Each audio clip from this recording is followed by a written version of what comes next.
Hello, and welcome back to Sports with Lamar. I am Casey Lamar, and I'm coming at you from the 256.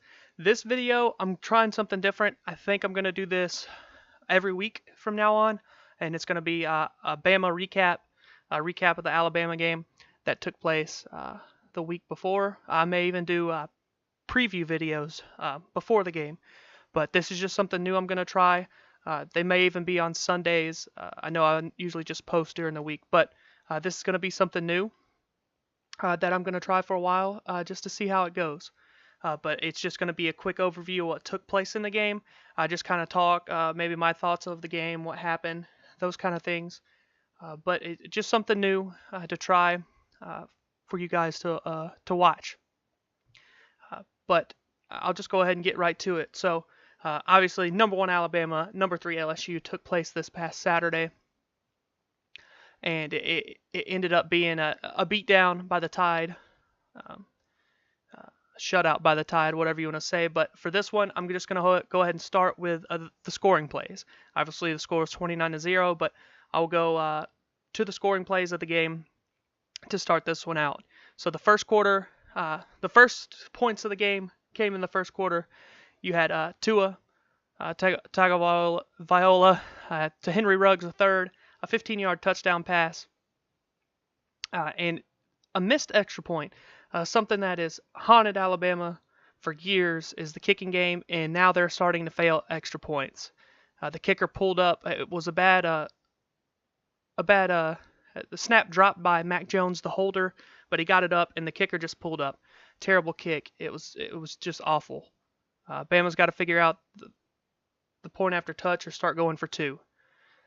But in the second quarter, you did have a field goal, a 23-yard field goal by the Tide there to make the score 9-0 in the second quarter. And then Alabama added another touchdown late before the half to make the score 16-0. Tua to Irv Smith on a 25-yard dime, just absolute perfect pass. And the extra point was good on this touchdown, and it made the score 16-0 Bama at halftime. In the third quarter, you had Tua. He was looking for an open man and ended up pulling the ball down and taking off on his own. He was wearing a knee brace. You could see him running kind of funny, and it aggravated him afterwards. You could tell once he got to the end zone that it was very aggravated. But Tua took off on a 44-yard touchdown, making the score 22-0 Alabama. And the extra point was blocked. It was another one that was on the kicker. He kicked it so low it was barely over the Alabama players' heads, and it was an easy block for LSU. But nonetheless, the score was 22-0 after three quarters. And then Bama just continued their dominance with an 8-play, 80-yard drive in the fourth quarter. And Damian Harris capped it off with a 1-yard touchdown run, and the extra point was good. That's something that you have to say when you're talking about Alabama, is that the extra point was good. It seems like they just want to miss extra points now. But anyway, so the score could have been 31-0, but it was 29-0 Alabama. Now I just want to get to the team stats. Okay, so first downs, Alabama. It's going to be a dominating stat for Alabama in every stat that we talk about here. 29 first downs for Alabama to LSU's 13. Third down efficiency, Alabama was over 50%, 8 of 14. LSU was just under 33% at 5 of 16. Alabama was 1 for 1 on fourth downs, and LSU did not attempt a fourth down conversion in this game. Total yards shows just really how bad Alabama won. A 29-0 is a beatdown, but when you go to the total yardage stats, Alabama could have very easily won this game by 40 plus.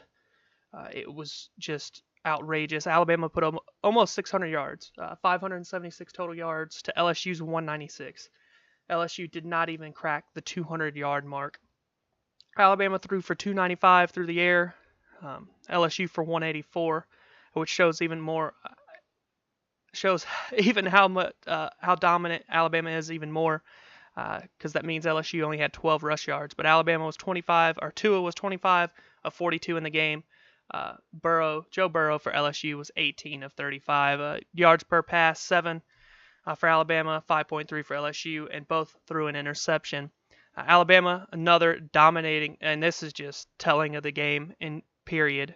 Alabama had 81 rush yards to LSU's 12.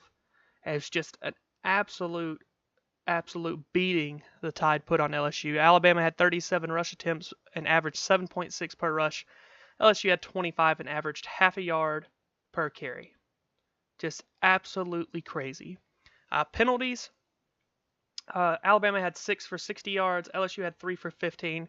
And one thing I will say about penalties, if you watched the majority of LSU's pass plays, especially when they were trying to block Quinnen Williams, who they could not block the entire game, he was held on almost every play. I mean, they let the players play a lot in this game, but there was holding upon holding upon holding that was ignored in this game.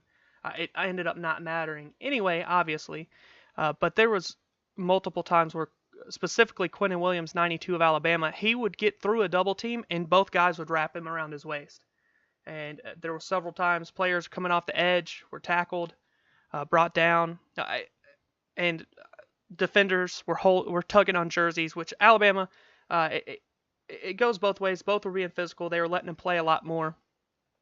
There was only one pass interference called in the game. There could have been many more, but they let him play a lot more, especially defensive backs against wide receivers. But there were some blatant holdings that were ignored in this game, which didn't matter. Didn't matter anyway. Didn't change the outcome of the game. But Bama finished with 6 penalties for 60 yards. LSU 3 for 15. Turnovers in the game. Both teams, like I said, threw an interception, and Alabama controlled the ball for 35 minutes and 18 seconds to LSU's 24 minutes and 42 seconds. Now, I just want to go over a few individual stats. Just take a look at the individual stats for the game. Here's the overview. Like I said before, Tua was 25 of 42 for 295, 2 touchdowns, and that first interception of the season, which he put out of his mind immediately because he came back and threw a dime to Irv Smith later, not a whole lot later. His QBR was 82.4 for the game. Joe Burrow, he was 18 of 35, so just above 50% for 184 yards. Obviously, no touchdowns. LSU scored 0 points, and he had 1 interception. The QBR, his QBR was 17.7. Damian Harris cracked 100 yards. He had 19 carries. It was the most touches he's had this season, and he finally cracked 100 yards on the ground. 19 for 107 and a touchdown. Najee Harris, every time that he was getting the ball, he was ripping off some big runs. He had 6 for 83. Tua, 3 for 44, or 49, but one play had 44 yards and a touchdown for Tua there. And then the backup, Brian Robinson had 427, and Josh Jacobs didn't touch the ball as much as he has here lately. He had 4 for 17. But LSU, you don't even need to talk about their rushing stats. Their leading rusher had 14 yards in the game. They finished with 12 total yards in the football game. Judy just kept up his great play for Alabama. He had 103 yards. Irv Smith, one of the better tight ends in the country probably, he had 64 yards and a touchdown. Henry Ruggs III, he had an amazing one-handed catch. I guess he was trying to show off to OBJ, who was in attendance at the game. But he had 55 yards on 4 catches and a touchdown himself. The freshman Waddle had 44 yards, and Josh Jacobs, he had 2 catches for 23. Damian Harris had 3 for 6. Jefferson for LSU, he had 81 yards. He had 81 of Burrow's 184. And then it just... it doesn't really matter the stats at this point. I mean, the score was 29-0. It was just an absolute beatdown by Alabama. Jalen Waddle did fumble, but it was recovered by Alabama. Quinnen Williams, the guy I was mentioning before, he was absolutely dominant. He was gassed because he was flying through the line every time, getting after the quarterback. He was tired. He had 10 total tackles, 7 solo, 2.5 sacks. He was absolutely dominant. And 3.5 tackles for loss. Savion Smith had 6 total himself, and it just trickles down from there. As a team, they had 5 sacks and 10 tackles for loss, 2 quarterback hurries. Just absolute dominating fashion. Mac Wilson did have that interception for Alabama, that phenomenal interception late to keep LSU off the scoreboard, flying through the air. It's just there's not enough you can say about how well Alabama played in this football game. I know a lot of people were looking for them to get knocked off. Me personally, I thought it was gonna be a 35-7 football game, something like that. Just LSU, they showed a lot against Georgia at home, but Alabama's offense, the way they're playing, is a totally different monster. It's going to be a lot of fun seeing Alabama and Georgia play for the SEC title in the beginning of December. But Alabama, they get Mississippi State this next weekend, and they will most definitely be the number one football team in the country again this week. But I guess that is it that I wanted to say for this video. This was just a run through, a quick run through, just to see how it goes. I may do these every week. We'll just see how it goes from here. And like I said, I may do a preview video for the games as well. But we'll just see how it goes from here on out. But huge performance by Alabama. Absolutely crushed LSU. Almost 600 total yards to LSU's less than 200. This game could have very well been in the 40s to 0. It was crazy. It's crazy how good Alabama is, and their defense really showed that they're still Alabama's defense. But LSU, they're still stuck. They're still stuck in the period of why they fired Les Miles. They fired him because of offense. They still don't have offense. But I think Ogeron may have done enough so far this year to keep his job. We'll just have to see as we go forward. But Alabama absolutely dominated LSU 29-0. That's all I wanted to say. If you enjoyed this video and would like to see more, go ahead and leave a thumbs up, share the content, and subscribe to the channel because it means a lot. Just makes it even that much better for me to produce these videos, knowing that there's people out there that want to see them. But this has been a Bama recap with Lamar. I am Casey Lamar. I look forward to seeing you guys in the next video.